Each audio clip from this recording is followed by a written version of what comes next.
Olá, eu começo esse dia te perguntando como é que você vai aproveitar esses dias de folga, esses dias de feriado. Alguns já até começaram, né? Começaram o feriado na quinta-feira, alguns ainda trabalhando, mas eu te pergunto, como é que você vai aproveitar esses dias? Você vai tirar um tempo para descansar, um tempo para estar com a tua família, e aí você vai comer, você vai beber, vai se divertir, ou você vai também tirar um tempo para buscar a face do Senhor, para aprender um pouco mais sobre Ele, para adorá-lo por tudo aquilo que Ele fez por nós, aquilo que Deus fez pelas nossas vidas, porque Ele nos amou de uma maneira tal que deu o seu próprio Filho por nós, e Jesus, que passou por cima de todos os seus limites e fez com que levassem Ele para aquela cruz e morresse no nosso lugar, levando sobre si os nossos pecados. A fé, ela vem pelo ouvir, e eu te convido hoje a ouvir um pouquinho sobre aquilo que Jesus passou por mim e por você, aquilo que Ele fez por mim e por você. Hoje, amanhã, depois, a época do ano que é mais importante para todos aqueles que creem no Senhor. É tempo de nós refletirmos, de nós buscarmos mais a face do Senhor, de nós sermos gratos por tudo aquilo que Jesus fez por nós.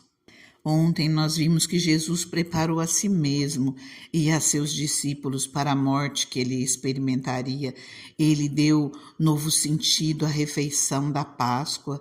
O pão e o cálice de vinho representavam seu corpo que em breve seria sacrificado e seu sangue que em breve seria derramado. Assim ele instituiu a ceia do Senhor.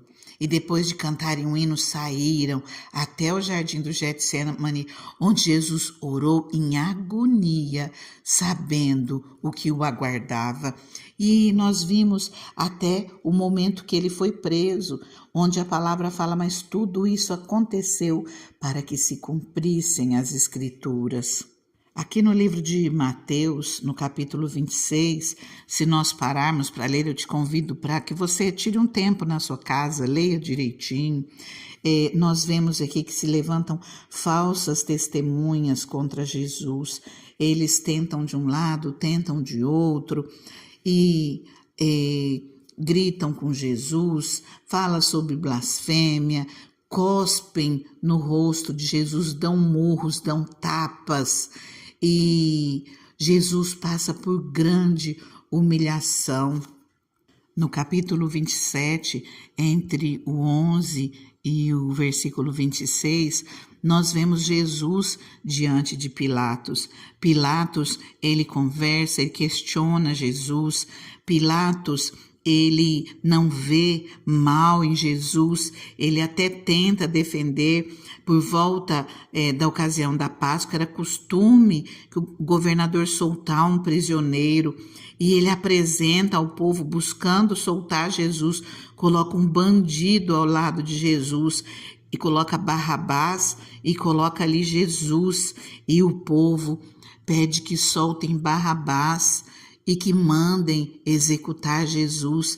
Pilatos, ele fica sem saber o que fazer, porque fala que crime ele cometeu. E o povo continua, crucifica-o. O Pilatos chega ao ponto de lavar as mãos diante da multidão. E ele diz, estou inocente do sangue deste homem. A responsabilidade é de vocês. E todo o povo responde, que o sangue dele caia sobre nós e sobre nossos filhos. Olha só. Realmente não sabiam aquilo que estava fazendo, estavam cegos, não queriam ver. E Pilatos soltou Barrabás, mandou açoitar Jesus e o entregou para ser crucificado. No versículo 27 diz que os soldados do governador levaram Jesus ao pretório e reuniram toda a tropa ao seu redor. Tiraram-lhe as vestes e puseram nele um manto vermelho. Fizeram uma coroa de espinhos e a colocaram em sua cabeça. Puseram uma vara em sua mão direita e, ajoelhando-se diante dele, zombavam: Salve, Rei dos Judeus! Cuspiram nele e, tirando-lhe a vara, batiam-lhe com ela na cabeça. Depois de terem zombado, tiraram-lhe o manto e vestiram-lhe suas próprias roupas. Então o levaram para crucificá-lo. Ao saírem, encontraram um homem de Cirene, chamado Sião, e o forçaram a carregar a cruz. Chegaram a um lugar chamado Gólgota, que quer dizer lugar da caveira, e lhe deram para beber vinho misturado com fel. Mas ele, depois de prová-lo, recusou-se a beber. Depois de o crucificarem, dividiram as roupas dele, tirando sortes.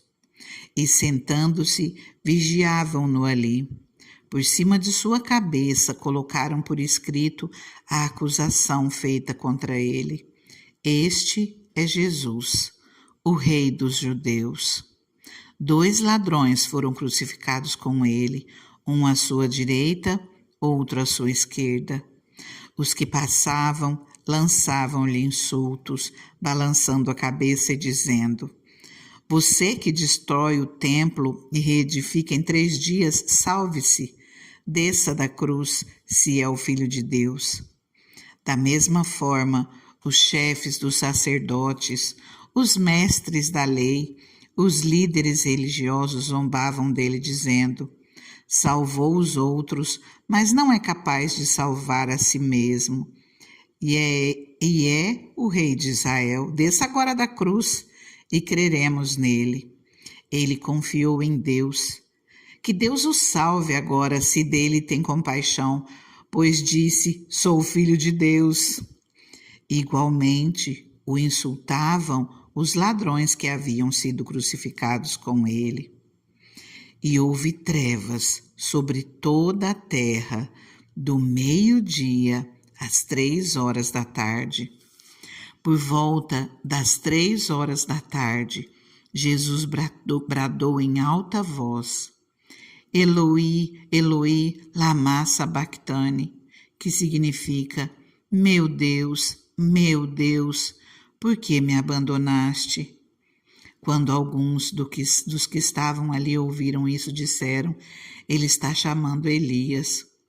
Imediatamente, um deles correu em busca de uma esponja, embebeu-a em vinagre, colocou-a na ponta de uma vara e deu a Jesus para beber. Mas os outros disseram: Deixem-no, vejamos se Elias vem salvá-lo.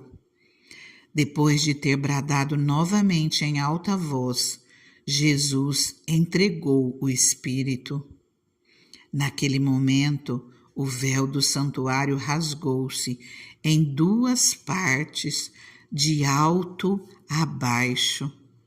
A terra tremeu, as rochas se partiram, os sepulcros se abriram e os corpos de muitos santos que tinham morrido foram ressuscitados. E saindo dos sepulcros depois da ressurreição de Jesus, entraram na cidade santa e apareceram a muitos. Quando o centurião e os que com ele vigiavam Jesus viram o terremoto e tudo o que havia acontecido, ficaram aterrorizados e exclamaram: verdadeiramente este era o Filho de Deus. Muitas mulheres estavam ali observando de longe. Elas haviam seguido Jesus desde a Galileia para o servir. Entre elas estavam Maria Madalena, Maria, mãe de Tiago e de José, e a mãe dos filhos de Zebedeu. Ao cair da tarde, chegou um homem rico de Arimateia chamado José, que se tornara discípulo de Jesus. Dirigindo-se a Pilatos, pediu o corpo de Jesus, e Pilatos ordenou que lhe fosse entregue. José tomou o corpo, envolveu-o num lençol limpo de linho e o colocou num sepulcro novo que ele havia mandado cavar na rocha. e, fazendo rolar uma grande pedra sobre a entrada do sepulcro, retirou-se. Maria Madalena e a outra Maria estavam assentadas ali, em frente do sepulcro. Queridos, até ler essa palavra é muito difícil. Nós vemos aqui toda a humilhação que Jesus passou, tudo aquilo que ele suportou pelas nossas vidas. Jesus, ele foi humilhado, muito humilhado. Jesus passou por torturas. Jesus foi açoitado. Oferecem vinho misturado com fel para ele, em outro momento oferecem vinagre, que se destinava a amenizar a dor excruciante da crucificação, mas, no entanto, Jesus ele se recusa a beber. Em vez disso, ele decide suportar em plena consciência o sofrimento que lhe foi designado. Lá no Getsêmani, ele abriu mão da sua vontade e agora ele aceita beber o cálice. Jesus, ele se propôs seguir até a cruz, morrer e levar sobre si o julgamento e a ira de Deus pelos pecados do mundo. Os soldados desnudam Jesus, colocam ele sobre a cruz, erguem um martelo e com golpes fortes atravessam cravos de ferro nas mãos e nos pés do Filho de Deus. A dor é indescritível. Todo o seu corpo treme e Cristo grita de agonia. Eles erguem a cruz, lançam a haste no chão em um baque forte. Observem-no, Jesus está ali dependurado como sacrifício a nosso favor. Ele experimenta a dor, a desgraça, a humilhação da cruz em nosso lugar, para que sejamos livres da escravidão do pecado, para que sejamos curados, para que nos tornemos filhos de Deus e para que alcancemos uma posição de poder e glória. Observem-no, Jesus sofre uma tortura que ninguém jamais experimentou. Aquele que não conheceu o pecado se fez pecado em nosso lugar. Enquanto está ali dependurado, morrendo, os soldados romanos, sem se dar conta de que estão cumprindo as Escrituras em respeito a Cristo, dividem as suas roupas e lançam sorte para saber quem ficará com o manto sem costura. No Getsêmani, o diabo lançou um ataque intenso contra Jesus para forçá-lo a agir contra a vontade de Deus, recusar a cruz. Agora, no calor da batalha, enquanto Jesus está sendo consumido pela dor e atormentado em sua alma, sentindo-se abandonado, rejeitado, Satanás tenta convencê-lo a salvar-se a si próprio. Cristo tem o poder de entregar a sua vida e de reavê-la. Tudo foi entregue em suas mãos. Ele pode conclamar uma legião de anjos para destruir os seus inimigos e libertá-lo. Cristo sabe que por meio de sua morte, Satanás será destruído, a humanidade será libertada e a vontade de Deus se cumprirá. Jesus não se rebela, não se deixa ludibriar pelo engano de Satanás. Ele se entrega inteiramente ao plano do Senhor e não desce da cruz, continua preso a ela.